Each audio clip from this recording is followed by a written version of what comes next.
শুধু গান গাওয়া নয়, গান শোনার ইচ্ছা করে এসেছিলাম। তে আমার বড় ভাই আমাকে দাঁড় করিয়ে দিছে।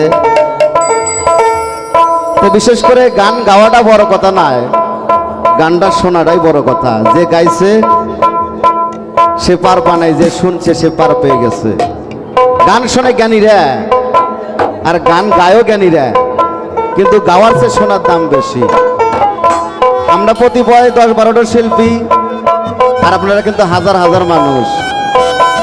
এই লালন সাইজির বাণীগুলো শুনে অনেকজন অলি হয়ে গেছে, ভালো মানুষ হয়ে গেছে।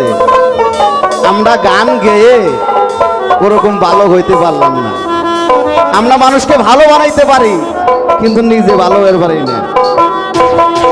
বিশেষ করে যারা গান শোনে, দলিলে আছে, যারা গান শোনে তারা হলো ভারী, আর যারা গান গায় তারা হলো পাতল। ওর মতো যেমন নারী সন্তান প্রসব করলে হালকা হয়ে যায়, দায়িত্ব কেটে যায়, আর সন্তান পালন করতে কিন্তু অনেক খাটনি হয়। তো সেখান থেকে যারা গান শোনে তারা জ্ঞানী, তারা আমার গুরুজন। আপনারা আছেন দেখে আমাদের মতো ক্ষুদ্র শিল্পীরা এই জগতে ধরাধামে গান গেয়ে বেড়াচ্ছে, টাকা কামাচ্ছে, বাড়ি গাড়ি করছে। আপনাদের কামলা বেচা টাকা, ভ্যান চালানো টাকা, চাকরি করা টাকাতে আমরা বাঁচি। আমি মনে করি যারা গান শোনে তারা আমার গুরুজন। আর কিছু কিছু শিল্পী মনে করে যে আমি একজন দর্শক মানুষ না। আমার কাছে ওই ধরনের কথা নাই। যারা আমাকে রোজগার জোটায়, যারা আমাকে এত বড় করেছে, আমি তাদের মাসুল কখনো দিতে পারবো না। বিশেষ করে আমার দুঃখ এটাই, আমরা খালি, কবি বলেছে বাবা টাকার পিছনে দৌড়াও না, টাকা তোমার পিছনে দৌড়াবে।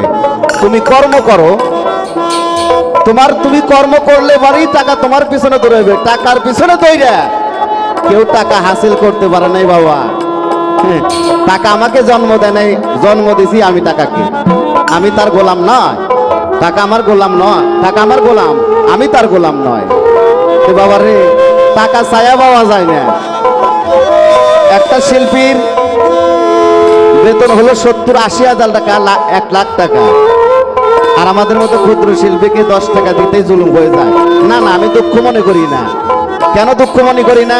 আমি 10 টাকার যোগ্য না, সেই কারণে কেউ আমাকে 10 টাকা দেয় না। আর যদি যোগ্য হইতাম, আমাকে 1 লাখ টাকা দিয়ে নিয়ে সেখানে গান গাইতে হইতো। যোগ্যটা বড় বিষয়, টাকাটা বড় বিষয় না। এই প্যাট মাস্টার কই শালা? আসলে কি কমু, মানিকগঞ্জের এই ফরিদপুরে আনেল বয়তি কইছে বাবা রে, কি বলবো? বলবার তো পারি, কিন্তু বেকায়তার জন্য কিছু কইনি। আবার বলে পারি আমার স্টেজে থেকে প্যাট মাস্টার উঠে যাবো, তাই আমি সই দিব। হ্যাঁ,